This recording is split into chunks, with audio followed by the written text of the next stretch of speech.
여러분의 기도와 또 하나님의 은혜 속에서 이번 2주간 인도 선교 캠프를 잘 다녀왔습니다. 우리 교회, 우리 대한민국은 정말로 복을 받은 민족입니다. 세상 많은 나라는 그렇게 다녀보지는 않았지만 이번 인도를 다녀오면서 왜 대한민국을 이렇게 축복하셨을까? 답이 딱 나왔습니다. 세계 복음화라고. 우리나라 정치 상황을 본다거나 교육 현장을 본다거나 어디 잘했다 할 곳이 없을 정도로 어찌 저래야 할까라고 우리가 회를 할 정도로 잘못한 부분들이 너무너무 많은데 그런데도 하나님 왜 이렇게 축복하셨을까? 세계 복음화하라고 그런 것 같습니다. 그래서 이번에 4사람이 갔습니다. 선교사 1분, 목회자 2분, 통역 1사람. 통역은 35살 먹은 여자 청년인데 어떻게 그리 영어를 잘하냐 했더니 캐나다에서 공부했다고 이야기하더라고요. 그리고 그 여자 청년 교회 목사님 70이 넘었다고 하는데 70 아니면 71 정도인 것 같아요. 그리고 저하고 선교사님하고 같이 동행하면서 저는 하루에 3시간 이상 잠이 안 왔습니다. 집에서도 물론 이제 피곤하면 잠도 중간중간 자기도 하지만 근데 그 목회자 그분 전 세계를 다니면서 복음 전한다고 하시는데 차 타면 바로 자요. 바로. 차 타도 잠이 안 오더라고요. 우리 성도들은 너무 기도를 많이 해서 깨어서 저도 기도할 수밖에 없는 상황이 되어졌는지 모르지만 제가 밥 먹는 것을 보고 왜 그렇게 밥을 적게 먹냐 그래요. 다른 분들은 밥을 그렇게 나이가 드셨어도 많이 드시던데 그래도 저는 충분했습니다. 이번에 성령 충만한 가운데 새벽에 3시 반 정도 되면 일어나서 기도 수첩하고 그날 갈 교회를 놓고 메시지를 준비하고 근데 막상 거기 가면은 상황을 쳐다보면 메시지가 다른 것이 나와요. 메시지가 기초 메시지, 복음만 나올 수밖에 없는 그런 상황이었습니다. 교회당들이 다 이렇게 제대로 된 교회당이 없습니다. 있는 건물을 임대했거나 아니면 교회당으로 지어진 큰 교회도 있었지만 이런 그 에어컨 시설이 잘 안 돼 있고 이중 통역을 하다 보니까 30분 해야 될 것이 1시간 반 정도 걸리거든요. 통역이 따르니까. 그래서 한 교회 갈 때마다 보통 거기서 3시간 이상씩 한 사람만 합니다. 한 사람만 하는데도 시간 많이 걸리니까 메시지 하는 사람 있고 나머지는 이제 앉아서 기도하면서 메시지 이제 듣는 거죠. 뒤에서 얼마나 듣겠어요. 땀 찍찍 흘리면서. 일어서면은 여기 뒤에 다리가 다 젖어갖고 있어요. 전하는 사람도 막 메시지 할 때 너무 더우니까 돌아다니는 교회 가운데서 한 2-3개 정도 그 교회만 에어컨 시설이 돼 있지 나머지는 거의 없어요. 선풍기 돌아가서 창문 열어놨는데 얼마나 더운지. 거기 인도가 기독교 역사가 2000년이 됐습니다. 도마가 거기 복음을 뿌린 곳이거든요. 일정표 제가 우리 그 카톡방인가 올려놨는데 첫 주간에는 매일 오전과 저녁에 2군데씩 돌았고 2번째 주간에는 오전만 했습니다. 그리고 한 군데 이제 펑크가 나서 그때는 이제 도마가 숨었던 곳, 복음 전하는 것 때문에 이제 쫓겨다니고 했는가 봐요. 숨어 다녔던 곳, 또 동굴에서 이제 숨어 있다가 거기서 막 기도도 하고 하셨는데 거기서 잡혀가지고 창에 찔려서 죽은 곳, 그리고 도마가 이제 그 안장된 곳, 그 3군데를 다녀왔습니다. 왜 이스라엘 백성들이 선택받았는데, 하나님의 축복을 받았는데 노예가 되고 포로가 되고 속국이 되었을까?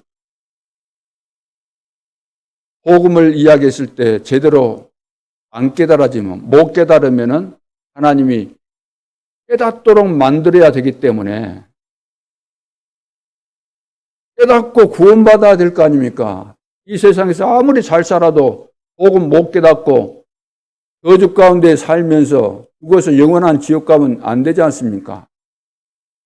오늘 우리나라는 복음의 비밀을 제대로 깨닫지 못한 것 때문에 복음을 제대로 못 누리고 복음을 깨달아졌으면 전도 선교에 행을 걸고 이 일이 내 인생에 있어서 가장 중요한 일이구나 이렇게 깨달아져서 이런 전도자의 삶을 사는 것이 너무나 당연한데도 불구하고 이거 안 하고 교회가 늘 교회 안에서 사사로운 것, 인간적인 감정 가지고 싸움하다가 그러니까 하나님께서 문 닫게 하신 거잖아요. 세계 교회가 지금 문 닫는 이유가 다른 것에 대해서 그런 다른 거. 복음 말 안 해줘서 문제고 복음 안 깨달아져서 딴짓 하니까 망하게 한 것이잖아요. 인도는 2000년 전에 복음이 증거되는데 그 나라는 완전 우상 덩어리입니다. 완전히 우상이에요. 길거리 소가 다니는데 소가 다녀도 빼짝 말라가지고 그랬는데도 소가 도망도 안 가고 피하지도 않아요. 누가 겁을 안 줘서 그러는지 모르지만 우리 어릴 때 저 소 있잖아요. 막 하면은 막 이리 피하기도 하고 또 도망도 가고 그러잖아요. 인도는 그 신이기 때문에 그리 안 해요. 간혹 어떤 차들이 도로 지나가는데 빵 하기도 해도 신용도 안 해요. 왜? 자기가 신인 줄 알았는가 봐. 나라가 그러니까 하나님 모르고 우상에 가득 차 있고 귀신에게 잡혀 있기 때문에 복음을 받았어도 복음이 이해가 안 된 거예요. 변질됐거나 이상한 복음을 받은 거예요. 한 가지는 잘하더라고요. 성경 딱 말하면 바로 찾아서 읽는 것은 잘하는데 복음이 정리가 안 되는 거예요. 복음 정리가. 어떤 사람은 성경 300독 했네, 500독 했네, 성경을 글자로 쓰네, 필사본 성경 이렇게 만든다고 하지만 암만 그래도 안 깨달아지는 데는 어쩔 수 없는 거거든요. 복음은 깨달아져야 돼요.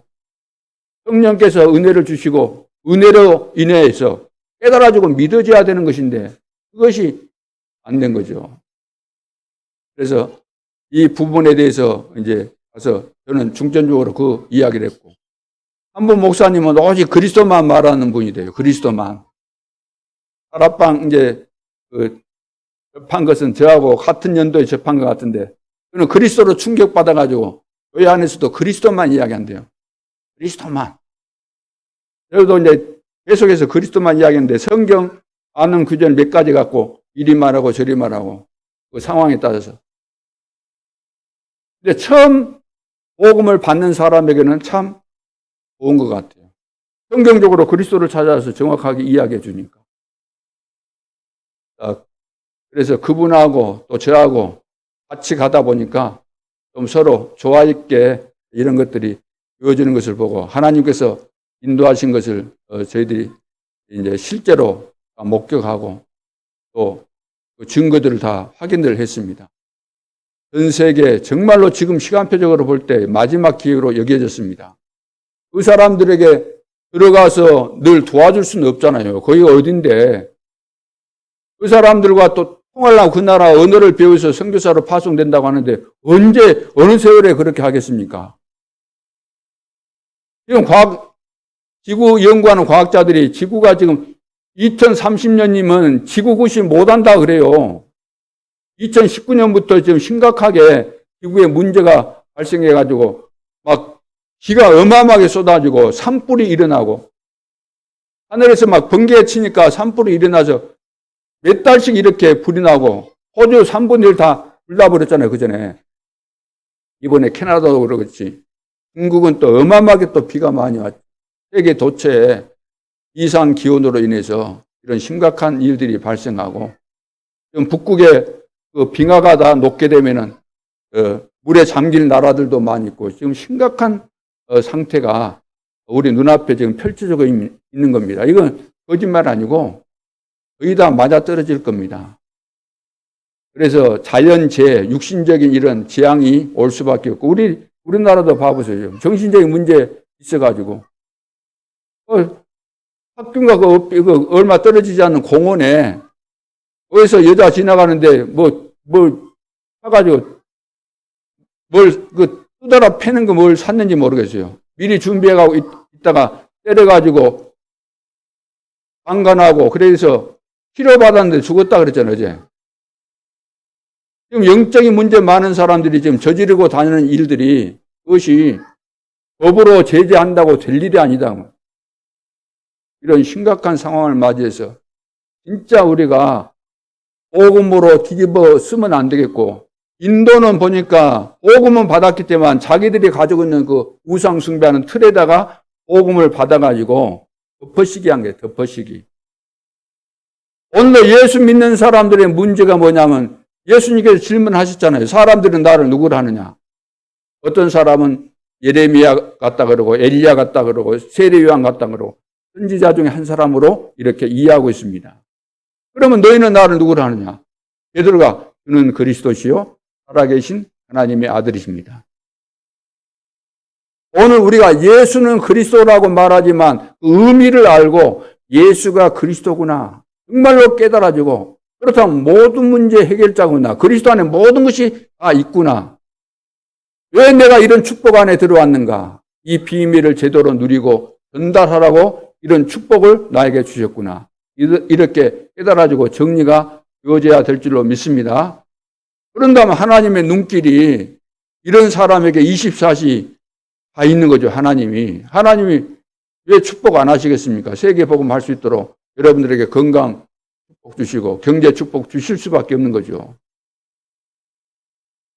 그래서 사실 교회가 많고 성도들이 많은 것 같지만 복음을 제대로 깨닫고 제대로 누리고 전달하는 이런 진짜 그리스도의 제자들이 얼마나 될까? 이런 질문을 안 할 수가 없는 거예요.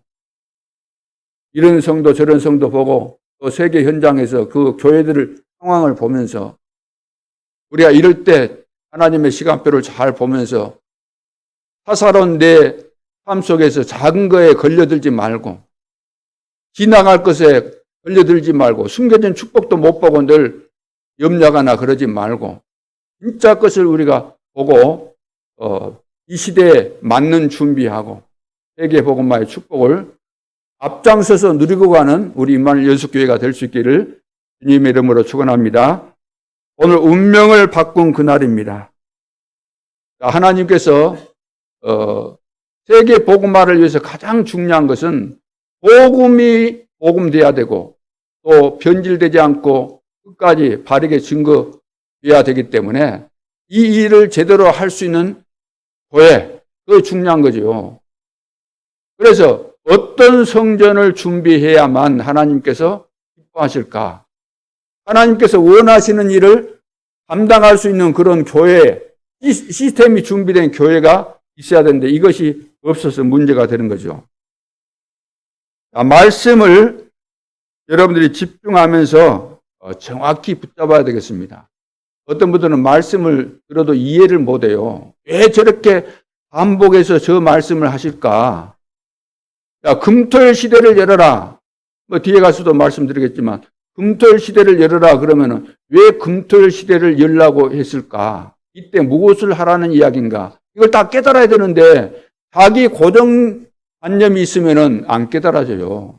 자기 속에 다른 생각을 가지고 있으면 그 말의 원래 뜻이 이해가 안 되는 거예요. 그래서 문제가 되는 거죠. 말씀을 정확하게 여러분들 집중해서 듣게 되면은 이게 무슨 뜻입니까? 이 말씀을 왜 주십니까? 질문하면서 여러분들이 들어보시기 바랍니다. 자, 하나님이 운명을 바꾼 그날을 주셨습니다. 운명을 바꾸는 그날을 우리 개인 개인에게 하나님이 다 주신 거죠.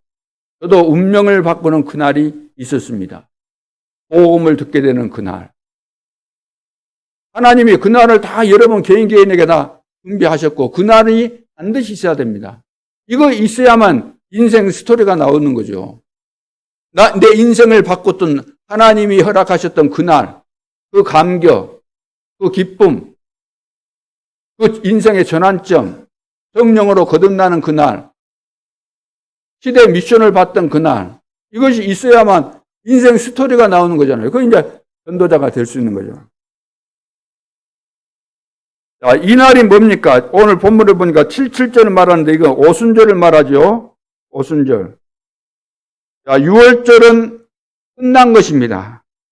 끝났다는 거예요. 완성된 것을 말합니다. 6월절. 그 다음 수장절은 뭐죠? 남아 있습니다. 수장절은 천국 보좌에 대해서 말씀하고 있잖아요. 이것은 미래가 되는 것이고. 그 다음 오순절은 성령의 역사는 영원하지만 오늘이라는 것을 말합니다. 오늘. 오순절은 오늘 지금 이야기하는 거예요. 성령의 역사는 영원한 것이지만 오늘 이야기를 하는 것이죠. 자, 이것을 하려고 하니까 가장 중요한 비밀들이 있었습니다. 그것이 뭐냐면은 성막입니다.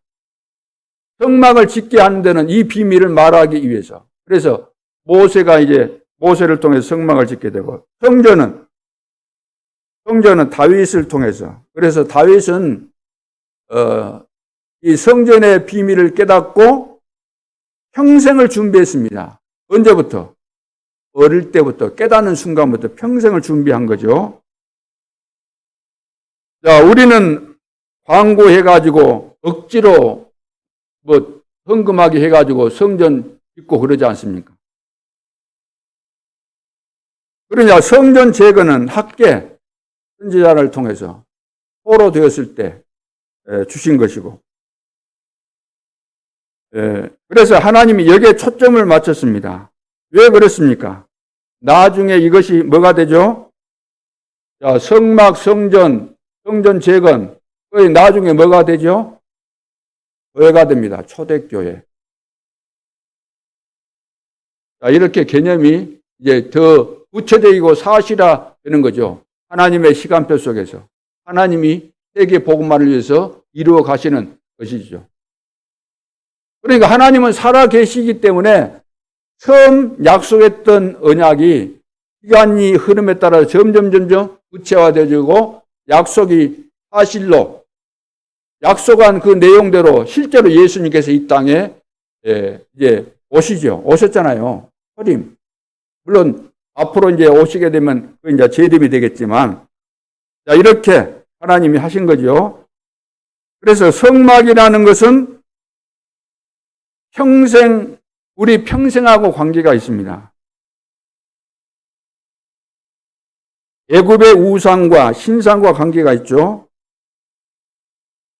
애굽 나라는 막 우상 숭배하는 그런 나라이기 때문에. 그래서 성막을 짓게 한 거죠. 그래서 하나님이 최대의 응답을 모세에게 주었습니다. 그래서 광야에서 이제 성막을 짓도록 한 거죠. 애굽의 삶에서 우상 숭배하다 거기서 빠져나와서 성막을 지어서 애굽의 우상 그것은 다 틀린 것이고 그 귀신의 역사 망하는 것이다. 이런 것들을 다 가르쳐 준 거예요. 성막을 통해서 그 안에서 이제 제사 지내고 이런 것을 통해서 진짜 이제 비밀을 다 말씀하신 거죠. 그리고 성전은 뭡니까? 성전은 블레셋, 아수르, 아람 나라와 관계가 있습니다. 계속해서 주변의 강대국이 괴롭히잖아요. 이스라엘을. 복음 모르니까 결국은 그런 결과들이 나오게 된 거죠.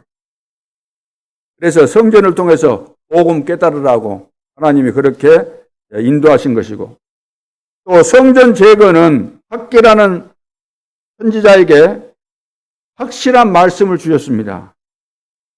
자, 이것은 언제 된 거죠? 바벨론 바사와 관계가 있습니다. 바벨론에 포로가 있고 바사 나라가 다스리게 되잖아요. 이런 관계 속에서 하나님이 복음을 제대로 이해하도록 하신 거죠. 교회는 로마와 세계 복음화와 관계가 있습니다. 자, 이것은 어마어마한 영적 싸움이죠. 단순하게 우리가 전도한다, 선교한다, 그거 아닙니다. 영적 싸움입니다. 영적 싸움. 그래서 인도 가서 영적 싸움 한 거죠. 완전히 제가 인도 복음 전할 때 인도는 이런 상황이다. 영적으로 이런 상태다. 영적으로 좀 눌려있다. 모든 귀신에게 사로잡혀 있다. 복음을 듣고도 이거 복음이 이해 안 돼 있다. 혼미한 사단에게, 사단이 우리를 혼미케 한다 그랬잖아요. 사단의 존재와 전략, 실체 다 이야기하고. 그래서 목회자들이 많이 모이셨고, 그래서 그분들이 얼마나 가난한지 우리나라와 그 환율을 하면 한 6배 차이가 난대요. 그래서 한국에서 온다니까 오라 그러니까 다 모인 거예요. 그 조건이 뭐냐? 나오면은 식사 대접하겠다. 그래서 나온 거예요. 밥 얻어 먹으려고. 집에 있으면 먹는 그 상황이 얼마나 궁핍했으면 와서 식사 대접할 테니까 나오라 그러니까 너무 많이 나온다 그러니까 또 다 나오면은 우리 애가 돈 줘야 되니까 차질이 생기잖아요. 우리가 계산하고 갔는데. 그래서 숫자도 조절을 하기도 하고.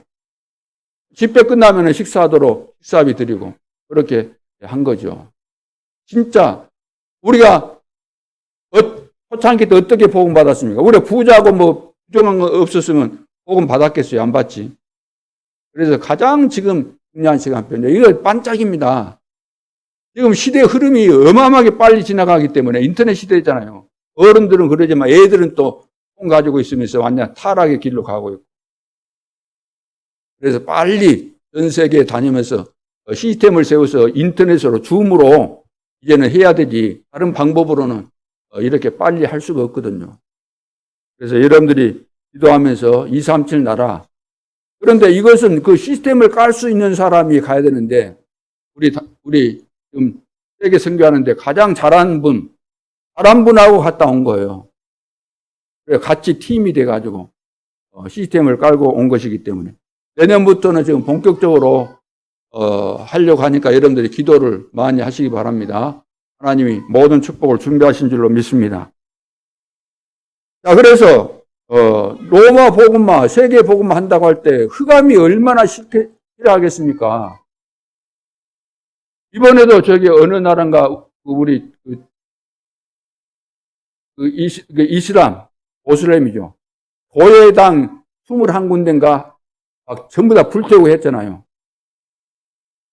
우리 선교사님들 파송된 나라인데 유튜브에 올라왔는데 네, 자세한 것은 못 봤는데 그래서 그 영상, 사진들이 다 올라왔습니다. 21군데 교회당하고 30개 뭐라고 했었는데 이렇게 지금 발악을 하는 거예요. 복음 전하지 못하도록. 그런데 이스라엘은 여기에 관심이 없었어요. 5천 종족이 죽든지 살든지 전혀 관심이 없어요. 이스라엘 민족은. 우리만 잘 되면 되지. 우리만 특별히 선민이지. 하나님, 여호와 하나님. 우리 민족은 선택받은 민족, 다른 민족은 전부 다 이방인, 다 죽어야 돼, 망해야 돼, 지옥 가야 돼. 우리만 잘 살면 돼. 잘못된 민족주의, 선민사상. 오늘 우리는 어떻습니까? 세계 현장에 지금 복음 제대로 못 들어서 죽어가고 있는데 저주 재앙이 그 나라에 임했는데 우리는 어떻습니까? 오늘 우리가 살고 있는 지역 현장에 다 인생에 답을 얻고 살겠습니까? 지금 쾌락 향락에 이런 데 다 빠져가지고 멸망길에 있는데도 불구하고 모르고 있는 거잖아요. 노아 시대 때와 똑같잖아요. 먹고 마시고 시집가고 장가들고 그런 데 빠져 있지 않습니까? 육신적인 쾌락을 추구하지만 맨정신으로는 육신적인 한계로는 만족이 없으니까 뭘 해요? 마약을 이용해가지고 더 깊이 빠져보려고 발버둥을 치고 있지 않습니까? 정말로 세계 도처에 복음이 필요하지 않는 곳이 없습니다. 우리나라는 복음 필요 없는 거 아니에요. 제대로 우리가 복음을 전해주지 못한 것 때문에 오늘날 모든 사람들이 금토일 시대를 맞이해서 진짜 막 그냥 네피림 시대로 지금 들어가고 있는 겁니다. 신속하게. 이때 기회 놓치면 우리 후대들 다 망하고, 애들 말 안 듣잖아, 지금. 어떻게 할 겁니까? 영적 싸움 해야 됩니다.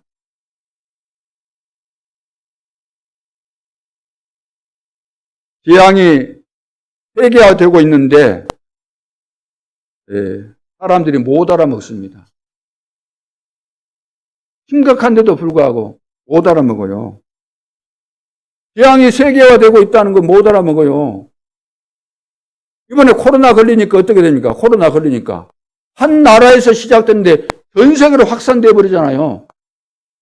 코로나도 이렇게 사람을 통해서 전염하는 것도 금방 퍼지는데 인터넷 시대는 순간순간 퍼져버리잖아요. 폰 사면은 다 세계 모든 상황을 알 수 있는 것이 다 그 속에가 있는데 실시간으로 순간순간 다 전파되는데 이 재앙을 막는 길은 이제 멀지 않았어요. 시간 많잖아요. 빨리 하나님께서 부르시기 전에 진짜 237 나라 돌아야 되겠구나. 시스템을 세워야 된다. 막연하게 가서 복음만 전하고 오면 의미가 하나도 없잖아요. 시스템을 세워서 지속적으로 말씀을 듣도록 해줘야 되기 때문에. 사탄과 재앙이 지금 세계화되고, 지금 시공간을 초월해서 사단이 역사하니까 이것이 무서운 거잖아요. 그래서, 우리는 우리 자신들을 다시 한번 돌아보고, 우리 교회가 진짜 초대교회처럼 오순절 성령 충만을 받고, 안디옥 교회처럼 세계 선교를 위해서, 결론을 내리고, 적극적으로 우리 자신들이 이 일에 쓰임받도록 그렇게 해야 되겠습니다. 그래서 이것을 누리는 성전 준비를 해야 된다. 왜 그런가? 왜 성전 준비를 해야 될까요? 첫째는 악령의 역사를 알아야 됩니다. 악령의 역사. 온 세상을 지금 장악하고 있잖아요. 에베소서 2장 2절. 공중의 권세를 잡았다. 공중의 권세를 잡았다. 악령이 요한계시록 12장 9절에 옛뱀 곧 마귀라고도 하고 사단이라고 하는 온 천하를 꿰는 자, 온 천하를 지금 장악한 겁니다. 사도행전 10장 38절 이 귀신에게 이 완전히 다 눌려 있잖아요. 그래서 악령의 역사를 알아야 됩니다. 그래서 인도도 가보니까 전부 다 가난하고 질병에 시달리고 무능력하고 거의 다 맨발로 다니고 쓰리바 끌고 다니고 옷도 보면 아니 우리나라 한 60년대 우리 어릴 때 호롱볼 키고 시골에 살 때 그보다 더 험해요.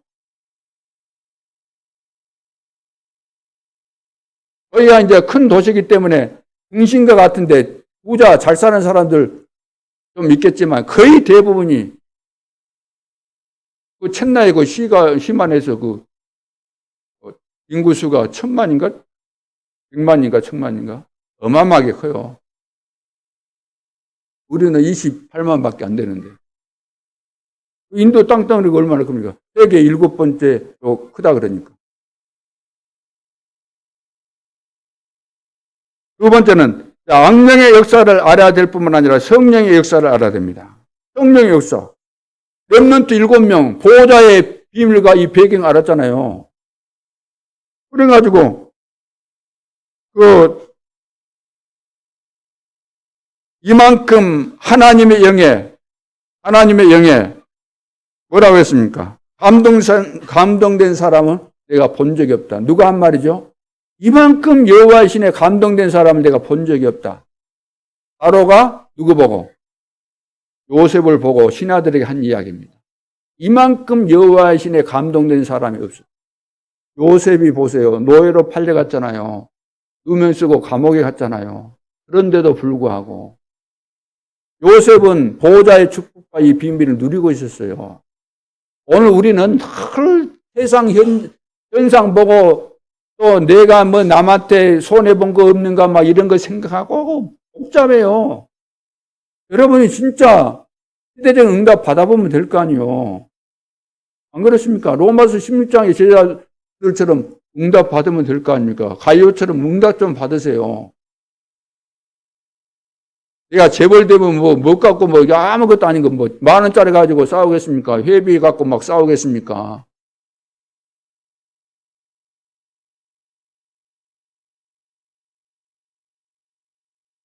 이날 이후로 다윗이 여호와의 영에 크게 감동되니라. 이날 이후로 다윗이 여호와의 신에 크게 감동됐다는 거예요. 언제?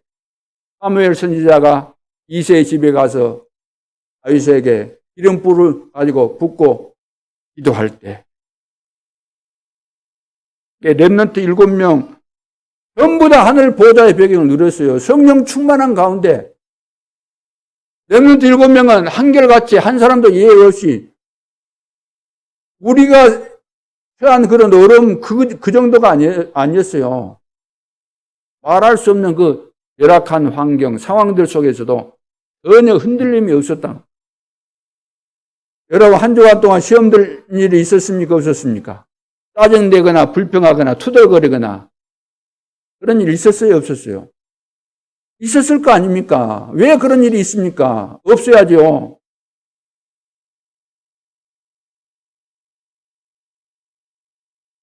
무슨 일이 있으면 기도를 해보세요. 메시지 잘 듣고 깊이 듣고 좀 기도해보면 답이 다 나오게 되는데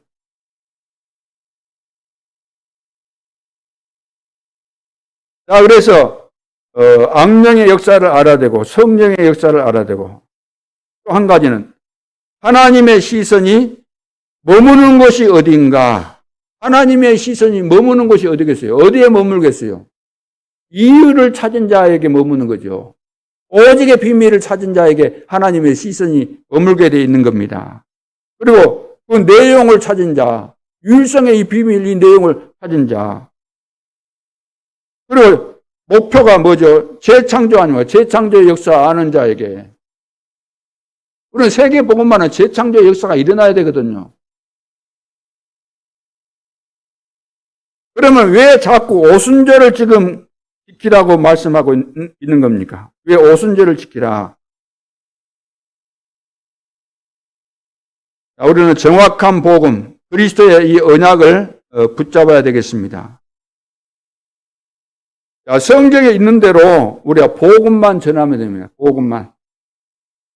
정확한 말씀 붙잡으면은 적용이 달라지게 돼 있죠. 정확한 말씀 안 붙잡으니까 대강 적용하고 이상하게 적용하고 그러는데 정확한 말씀을 붙잡아야 되고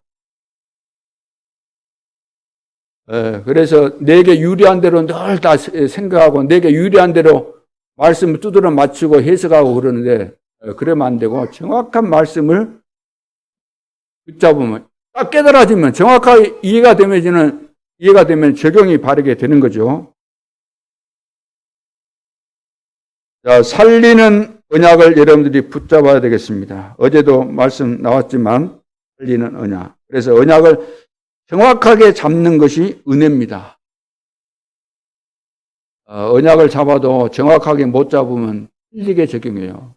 정확하게 잡는 것이 바로 은혜죠. 자꾸 율법적인 거 잡는 사람들이 많이 있는데 그래서는 안 되겠고 복음의 언약을 잡아야 됩니다. 미래의 언약을 잡아야 됩니다. 지나간 거 붙잡지 말고 살리는 언약을 붙잡아야 됩니다. 그래야만 우리는 전도자로 쓰임받을 수 있죠. 자, 오늘 본문에 그럼 왜 오순절을 지금 강조하는가?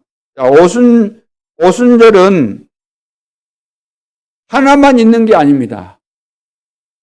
오순절 하나만 이해할 수가 없어요. 하나만 이해해서는 이해가 안 되는 겁니다. 자, 우리가 그리스도 그러면은 죄 문제 해결했다. 그것만 이해하면은 그리스도를 이해한 것이 아니에요. 다른 사람들이 그러잖아요. 그리스도 해가지고 사단의 일을 매다기 위해서 왔다 그러니까. 여기 복음 운동하는 저 단체는 사단 이야기만 하네? 그거 아니잖아요. 예수님이 그리스도로 이 땅 오셨습니다. 예수님이 이 땅에 오신 목적은 그리스도의 일을 하기 위해서.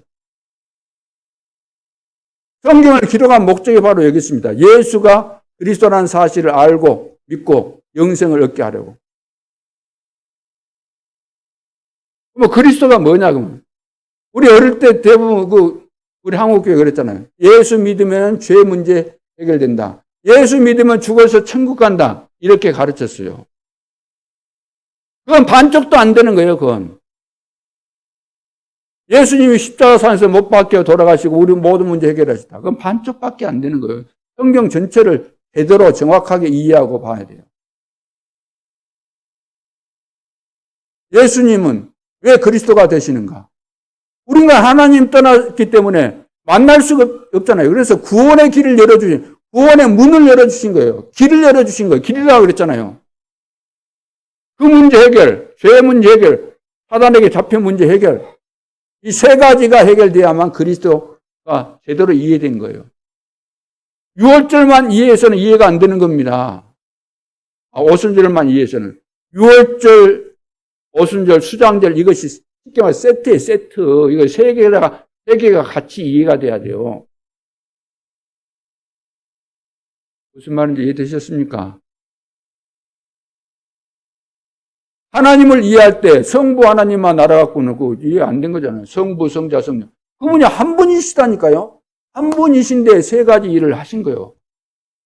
예수님은 그리스도로서 세 가지 이 근본 문제를 해결하신 거예요. 논리적으로 표현하다 보니까 세 가지 이해가 되면 한 분이신데 그렇게 하신다고. 아들을 낳을 것이요. 그 이름을 예수라 하라. 마태복음 1장 21절. 예수라 하라. 그가 자기 백성들의 죄를 사하기 위해서 자기 백성, 택한 백성을 말하잖아요. 그 죄를 뭐 하기 위해서 오셨다고요? 마태복음 찾아보세요. 1장. 마태복음 몇 장? 1장. 21절. 아들을 낳으리니 이름을 뭐라 그랬어요? 이름을 예수라 하라. 이는 그가 자기 백성을 그들의 죄에서 자기 백성들의 죄에서 구원할 자이심이라 하니라. 예수님은 모든 사람을 구원할 수 있는 능력이 있지만 모든 사람을 구원하시기 위해서 오신 거 아닙니다. 자기 백성을 구원하기 위해서 오신 거예요. 자기 백성. 다른 말로 한다면 택한 백성. 창세전에 그리스도 안에서 택한 자기 백성을 구원하기 위해서 오셨다. 그래서 예수라는 이름이 구원자라는 그런 의미가 있잖아요. 예수, 이름의 뜻이. 이름을 예수라 하라. 자, 22절. 이 모든 일이 된 것은 주께서 선지자로 하신 말씀을 이루려 하심이니 이르시되. 이 말씀을 이미 선지자를 통해서 말씀하셨는데 그것을 이루셨다는 거죠. 23절을 보세요. 선지자, 누가? 이사야 선지자 한 거죠. 보라, 처녀가 잉태하여 아들을 낳을 것이요. 그 이름은 임마누엘이라 하리라. 임마누엘. 예수님의 이름이 뭔 이름이에요? 임마누엘. 자기 백성을 그들의 죄에서 구원할 자라는 의미도 있지만 임마누엘 해야만 구원이 되잖아요. 예수님이 모든 내 문제 하나님 만나는 사단의 문제를 그리스도의 일을 하신 이 사실을 알고 내가 영접했을 때 임마누엘이 되잖아요. 임마누엘. 예수님이 그리스도라는 사실도 모르는데 영접해봐야 소용이 없어요. 영접했을 때 내 속에 들어오는 거 이거 구원이고 다른 말로 하면 임마누엘. 그 뒤에 나와 있잖아요. 하셨으니 이를 번역한즉 하나님이 우리와 함께 계시다 합니다. 하나님이 함께 계신 거 맞습니까? 어떻게 해서 함께 계세요? 예수님이 그리스도라는 사실을 깨달아져야 되잖아요. 하나님의 은혜로. 깨달아지고 믿어져서 영접했고 또 증거는 이것이니 하나님의 아들이 있는 자에게는 생명이 있고 하나님의 아들이 없는 자에게는 생명이 없느니라. 요한일서 5장 11절로 13절까지. 우리 속에 임마누엘 역사 있습니까? 하나님이 우리와 함께 하시는 거예요. 언제까지? 예? 언제까지요? 세상 끝날까지라고 했지만 영원토록. 그러면은 임마누엘 영원토록 우리와 함께 하시고 안 떠나가시면 여러분들이 그러면 실수해서 죄를 범했다 그러면 어떻게 돼? 예수님이 도망가셔야지. 아이고 징그러 또 죄 지었네.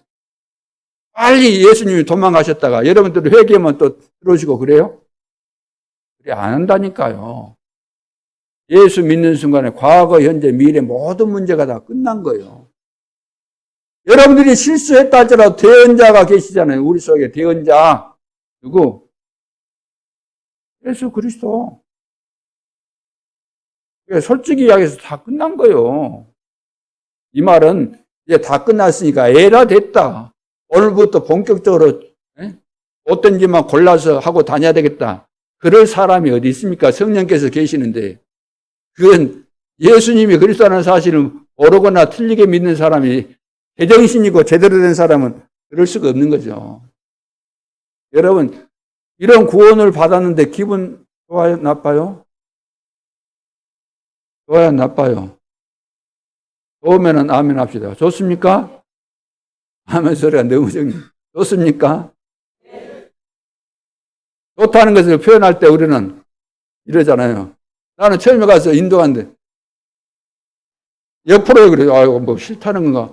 왜 전해야 돼? 그 사람들은 좋다는 거 잘 안 되네. 이 사람은 자연적이에요. 이렇게 얘기해요.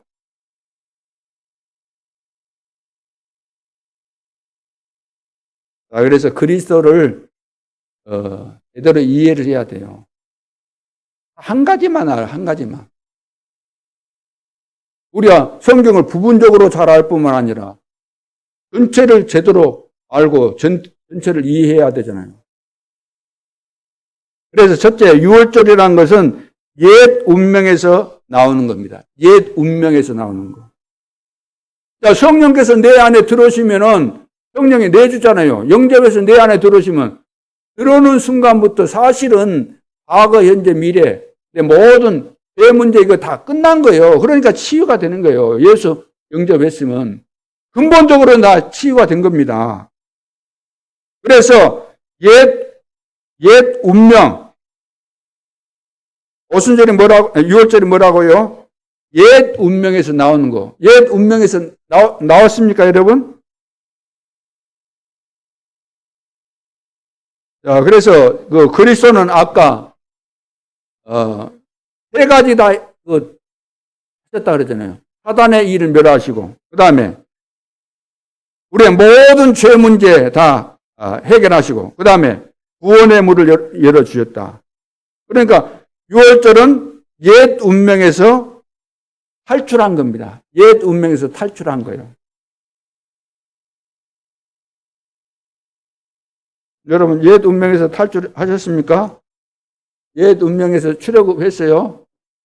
완전히 출애굽 빠져나와야 돼요. 빠져나왔어요? 자, 로마서 봅니다. 로마서 5장.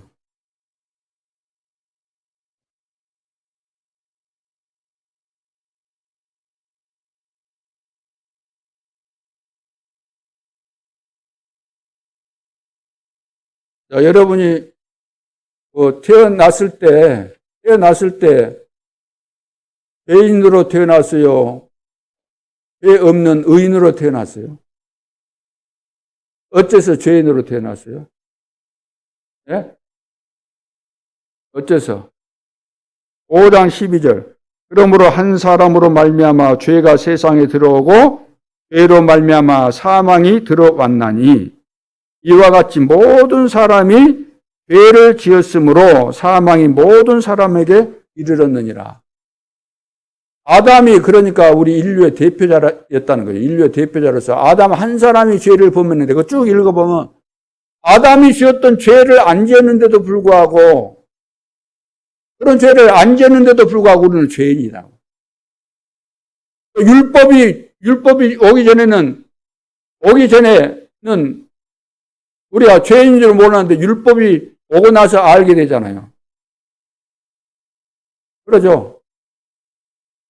율법 오기 전에도 죄인이 있는데 그 죄 문제, 그것을 누가 해결한 거예요? 아담 때문에 우리가 죄인 되었고, 여기서 우리는 그 사망까지 이르게 되죠. 그래서 이와 같이 모든 사람이 죄를 지었으므로 사망이 모든 사람에게 이르렀느니라. 14절 봅니다. 14절. 그러나 아담으로부터 모세까지 아담의 범죄와 같은 죄를 짓지 아니한 자들까지도 사망이 왕노릇하였나니 아담은 오실자의 모형이다. 이 말이 무슨 말이에요? 이 말이 무슨 말인 것 같아요?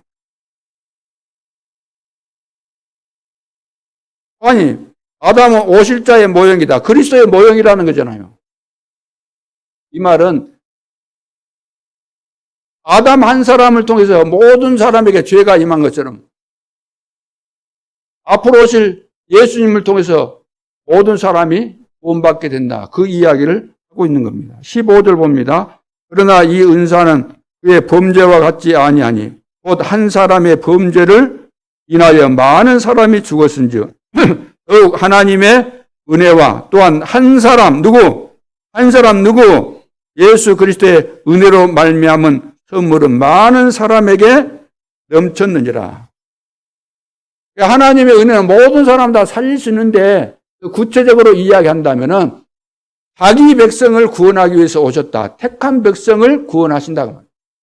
그러니까 성경 한국만 보면 두루뭉실하는데 또 다른 거 보면 거기에 대해서도 구체적으로 나오기 때문에 성경 전체를 통틀어서 다 보면서 정리를 해야만 제대로 정리가 되어지는 것입니다. 19절에 보세요. 한 사람이 순종하지 아니함으로 많은 사람이 죄 있는 것 같이. 그 한 사람이 누구예요? 아담. 그 다음에 한 사람이 순종하심으로 많은 사람이 의인이 되리라. 이 한 사람 누구를 말할 것 같아요? 읽어보면 그 예수님에 대한 이야기니까. 자, 그래서 고린도전서 15장 봅니다. 고린도전서 15장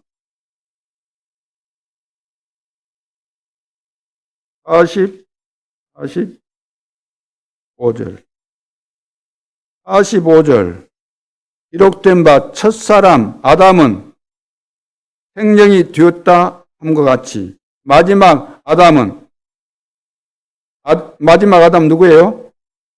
마지막 아담 누구를 이야기한 것 같아요? 예수님. 마지막 아담은 살려주는 영이 되었나니. 아담은 그냥 사람이 된 거예요, 생명. 네. 그런데 우리 모든 사람은 아담의 후손으로서 다 죄인인데 할 길이 없어서 하나님께서 예수님을 보내주셔서 살려주는 영, 우리를 다 살게 하신 거잖아요. 어떻게? 그분이 나의 구주가 되시구나. 나의 주인으로, 나의 하나님으로 영접하는 순간에 영생을 얻어버렸고 사망에서 생명으로 옮겼느니라. 딱 정리가 돼 있어야만 사람 만나면 정확하게 답을 줄 수 있잖아요.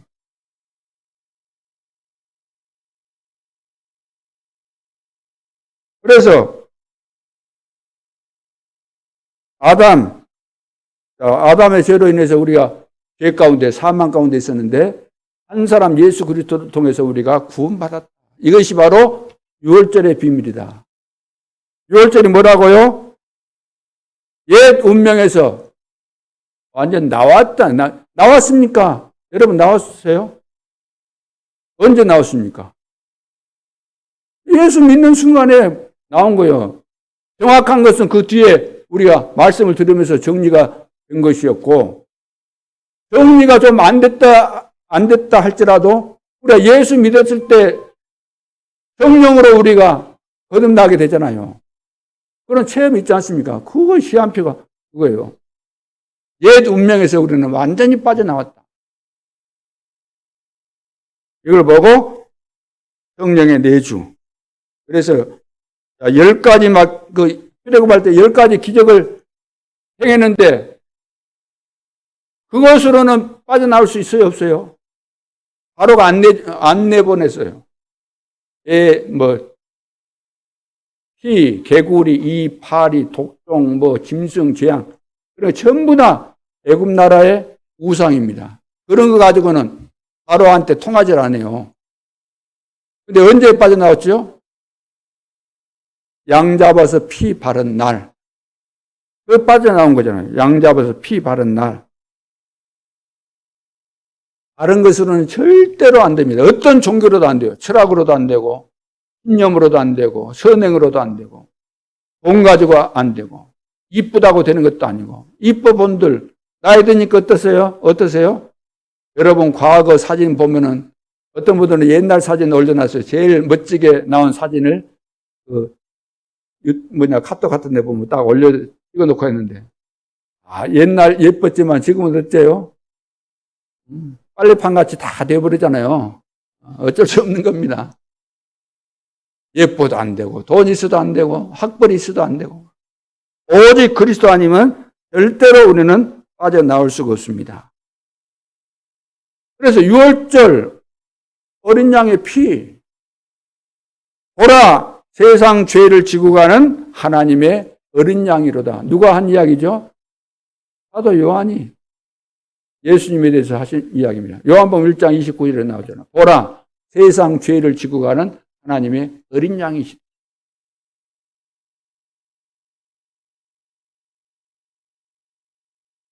그래서 홍해가 갈라지고 만나 메추라기 지팡이 언약궤 성막 전부 6월절의 비밀입니다. 그리스도의 비밀을 말하는 거죠. 옛 운명에서 탈출시키는 이 시스템이 있어야 된다고. 교회는 옛 운명에서 다 빠져나가게 할 수 있는 그 시스템이 갖춰져야 돼요. 그래서 이런 시스템이 갖춰진 성전을 만들어라. 이런 내용들을 갖추는 시스템을 갖춰라. 그래서 예를 들어 렘넌트들이나 새신자나 오면은 이런 복음의 비밀들을 딱 정리해 놓은 가로들도 있고 책자도 있고 이런 거 다 준비되어 있고 사람들도 준비돼서 누가 오면은 이런 비밀을 정확하게 말해 줄 수 있는 이 시스템을 갖춰야 된다 그 말이에요. 그런 것을 잘할 수 있기 위해서는 이 시대에 이런 인해권 안에 있는 것보다 외곽으로 나가서 사람들은 이제 인해권에서 살다가 시달려 가지고 주말 되면은 또 외곽에 공기 좋은 곳에 가기를 원하잖아요. 그러니까 여기저기 돌아다니고 하는데 그러니까 외곽에다가 교회당 짓고 그런 것을 더 구체적으로 하라는 거죠. 힐링도 될 수 있는. 두 번째는 오순절입니다. 오순절. 오순절은 새 운명을 찾아내는 겁니다. 새 운명을 찾아내는 것. 다른 말로 한다면 이제 성령 충만이죠. 성령께서 내 속에 들어오셨으니까 들어오신 성령께서 충만히 역사하시도록 그렇게 되면 서밋이 되는 거죠. 새 운명을 찾아내야 돼요. 새로운 피조물로 우리가 변화받았으니까 거기에 맞는 미션을 찾아내야 되는 거죠. 축복을.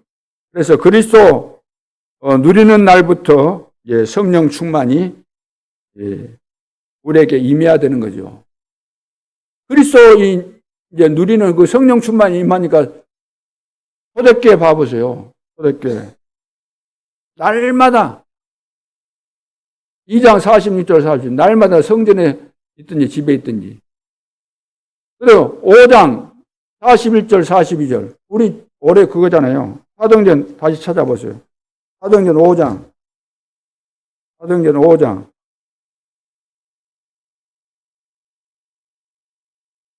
41절 42절 복음 전한 것 때문에 그때 상황이 지금 사도들 불러다가 겁박하고 그랬잖아요. 때리기도 하고. 복음 예수 그리스도 이름 말하지 말라 그러고. 41절 사도들은 그 이름을 위하여 능력받는 일에 합당한 자로 여기심을 어떻게 했어요? 기뻐하면서 내가 이 그리스도 이 복음 전하는 것 때문에 이렇게 내가 능력을 받지만 너무나 기쁜 거예요. 복음 때문에 내가 이런 수모를 당하구나. 너무 기뻤던 거예요. 기뻐하면서 공의 앞을 떠나니라. 그들이 예수 이름 말하지 말라고 하는 그런 상황에서도 그들이 날마다 성전에 있든지 집에 있든지 예수는 그리스도라고 가르치기와 전도하기를 그치지 아니니라. 가르쳐야 되고 복음을 전한다 이 말은 선포하는 걸 말해요. 선포. 여러분들이 날마다 해야 돼요. 날마다. 날마다 놓고 합니까? 날마다 해야죠. 날마다 사람 만나면 날마다 이런 응답과 이런 축복이 준비되어 있는 것이니까 여러분들이 믿음을 가지고 도전해야 되는 것이고 당연히 해야 되는 거죠. 날마다. 우리 부교육자들은 날마다 현장에 가서 캠프해야 돼요. 날마다. 다락방 가는 데만 가서 그런 거 아니라 날마다. 하나님 앞에서 그 규례를 정해놓고 날마다. 그래서 하나님 역사하시는 것을 한번 체험을 해야 될 거 아니에요. 한 번이라도. 한 번 체험되면 계속해서 역사가 일어날 텐데. 그래서 예물을 또 준비하고 제사를 드리고 똑같은 일을 반복하고 있잖아요. 반복. 근데 이것이 반복이 아니라 집중하라는 거예요. 집중. 계속 지금 6월절, 오순절, 수장절 이야기하고 안식을 지키고 칠칠절 하고 제사 지내고 계속 같은 말이 반복되는 것 같지만 단순한 반복이 아니고 이 정도로 중요하기 때문에 집중하라는 의미로 말씀하고 있는 겁니다. 그래서 하나님의 능력으로 충만해지는 것이 가장 큰 능력입니다. 그래서 이거 성령 충만이죠. 성령 충만을 받으면 땅끝까지 내 증인이 될 것이다. 새 운명을 찾아내라. 오순절. 세 번째, 수장절. 시대 운명을 바꾸는 겁니다. 수장절. 성령의 역사가 막 일어나야만, 성령 충만을 받고 성령의 역사가 일어나야만 내가 있는 현장에서 뿐만 아니라 237 나라로 가게 된다는 거죠. 그래서 천국 축복을 누릴 때, 보호자의 축복, 시공간 초월의 천국의 축복을 누릴 때 성령의 역사 시작됩니다. 성령 충만 받으면 땅끝까지 가잖아요. 모든 족속에게, 만민에게. 그래서 우리 동네 다 하고, 그 다음에 여수 복음화 다 하고, 그 다음에 전라도 복음화 다 하고, 그 다음 대한민국 복음화 다 하고, 그 다음에 237 나아간다. 그건 말이 안 돼요. 여기 있으면 여기서 하면서 237 나라로. 그러죠? 예루살렘과 온 유대와 사마리아 땅과 그것은 논리적으로 그렇게 이야기한 것이 꼭 그렇게 해라 그런 말. 시대가 바뀌었잖아요. 시대가 땅끝까지. 바울이 그 지역 다 일일이 다 하고 한 것이 아니죠. 마게도냐로 가라. 야, 급하다. 마게도냐로 가라. 로마로 가라. 제자들은 그 지역에 사니까 지역에서 복음만 하고.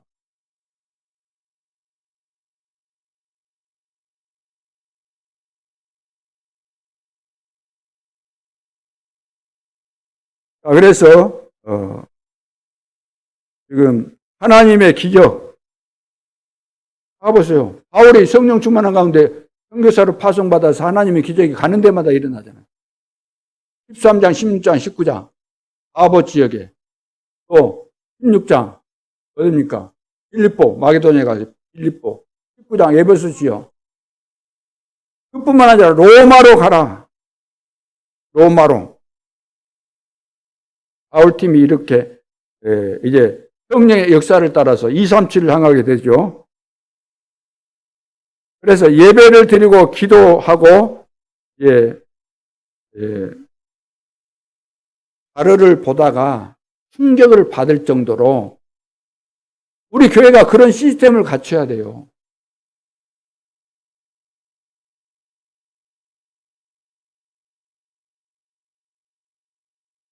그래서 이제 이런 치유, 서밋,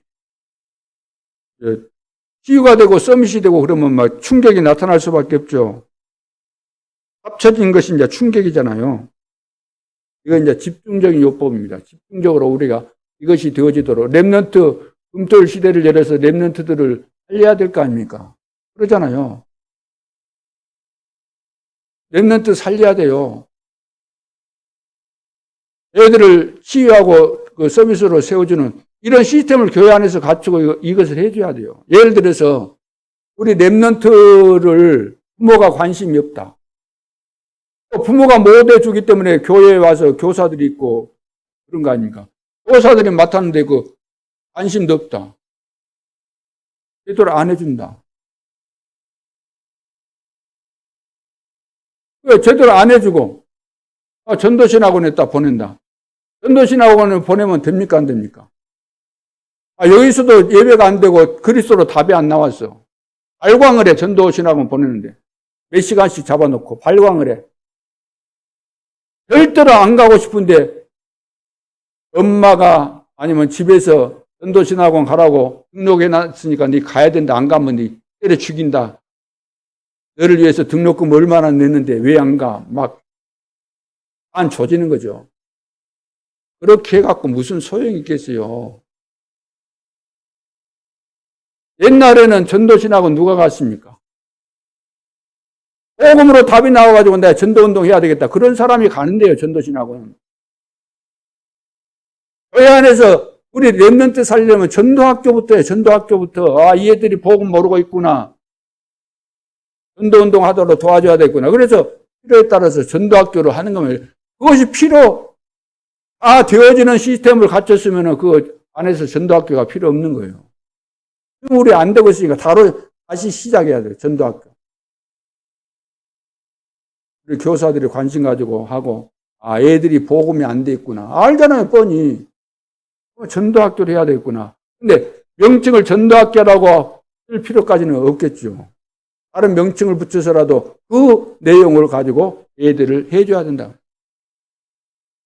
지금 인터넷, 이 코로나를 맞이해서 우리 단체 안에 중요한 시스템이 새롭게 이제 정리가 되어지고 새로 시작해야 되는 시간표가 온 거예요.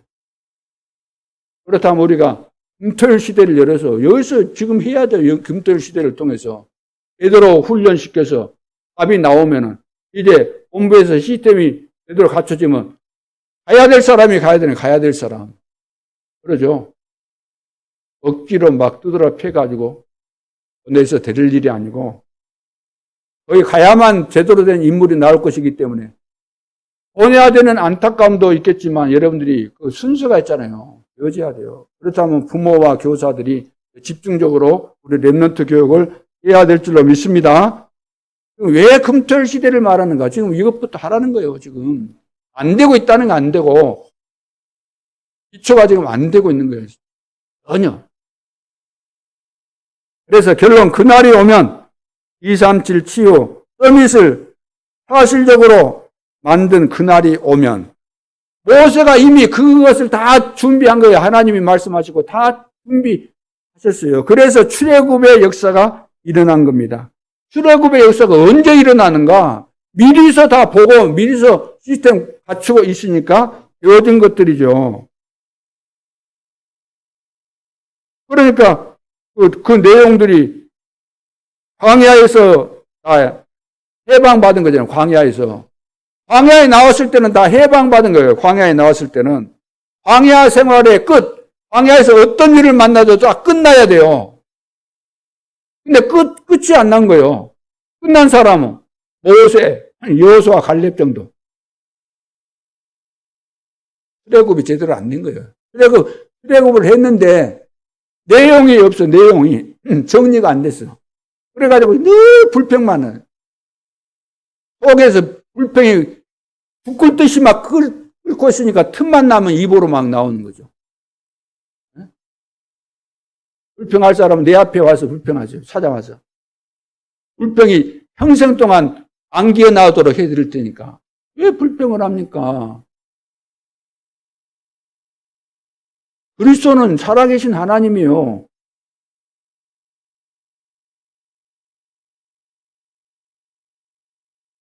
지금 전무후무한 응답이 딱 오잖아요. 세팅 딱 해놓으니까. 모세가 그냥 한 거 아니에요. 하나님께서 하신 말씀을 가지고 다 정리하고 한 겁니다. 우연하게 출애굽하고 그런 거 아닙니다. 다 세팅되어 있는 거예요. 광야에 나와가지고 딱 가니까 가는 데마다 그 하나님이 다 준비하신 거잖아요. 요단도 여리고도 다 무너지고 안악산지 가나안 땅 입성 다 정복했다는 거예요. 다 준비된 거예요. 이런 성전을 준비하자. 그래서 누가 오더라도 복음은 이런 것이구나. 완전 인생에 답을 내고 나는 전도자로 살겠습니다. 그래야만 시대적인 응답이 오는 거예요. 딱 결론 나오고 하나님이 이것을 원하시구나. 내가 이런 축복을 받았구나. 나는 앞으로 이런 인생으로 살겠다. 내 인생을 여기다가 올인한다. 이런 결론이 딱 나와야만 하나님이 그때 사인을 주시는 거예요. 모든 걸 다 주시는 거예요. 세계 복음 알 수 있도록 지체 경제, 렘넌트 경제, 선교 경제 다 주시는 겁니다. 성전 경제 다 주시는 겁니다. 이렇게 우리가 그리스도 안에 있는 비밀들을 제대로 누리고 우리 남은 생에 우리 후대들에게 하나님께서 기뻐하실 일들에 대해서 미리 다 준비하고 발판 깔아놓고 가야지 일이 되는 것이지 우리가 이대로 가면 되겠습니까? 이대로 가면 절대로 안 되는 거죠.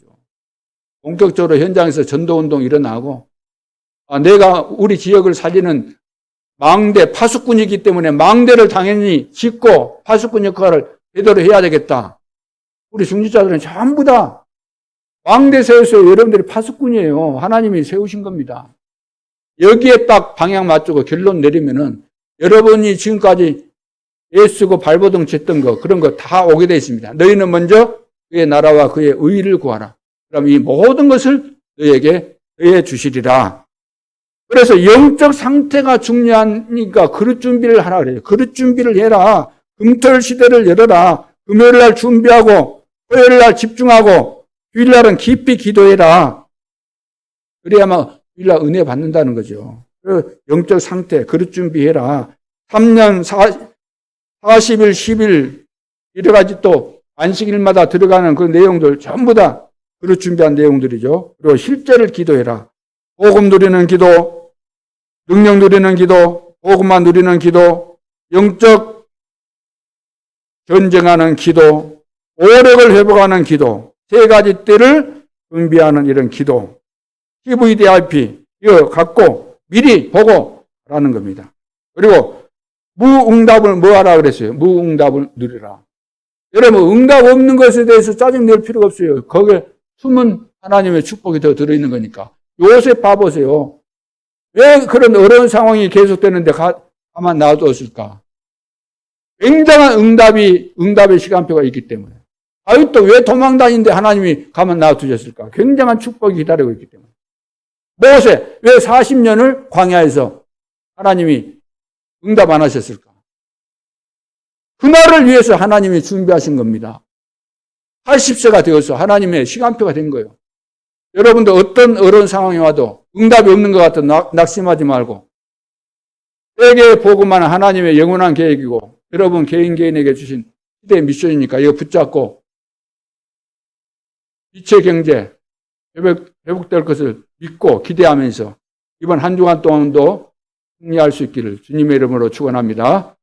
기도드리겠습니다. 하나님 아버지 은혜를 감사합니다. 그리스도 안에서 과거 현재 미래 완전한 완벽한 영원한 축복을 우리에게 주신 것 감사합니다. 우리가 그동안 받은 것도 이루 말할 수 없을 정도로 충분하고 감사할 뿐인데 앞으로 남은 생에 두고두고 시간표 따라 완벽하게 하나님의 축복이 우리에게 임하고 영원한 천국까지 이르게 될 것을 믿으니 너무나도 감사합니다. 우리 앞에 놓여있는 이 축복의 과제, 우리에게 주어진 미션, 내가 사는 현장에서 파수꾼 역할을 감당하기 위해서 망대를 다 세워갈 수 있도록 축복하여 주옵소서. 날마다 성전에 있든지 집에 있든지 예수가 그리스도라고 가르치고 증거하는 전도자들이 되게 하여 주옵소서.